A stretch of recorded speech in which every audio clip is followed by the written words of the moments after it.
Welcome to we and our world.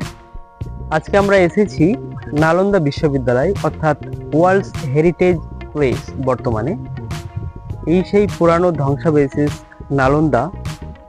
Nalanda বিশ্ববিদ্যালয়, যা educational centre তৎকালীন সময়ে। এটি গুপ্ত যুগে তৈরি, সম্রাট কুমার গুপ্ত এটি বানিয়েছিলেন। আর এটি পৃথিবীর প্রথম বৃহত্তম এক এডুকেশনাল প্রতিষ্ঠান, যেটা ছাত্ররা থেকে এখানে পড়াশোনা করতে পারতেন।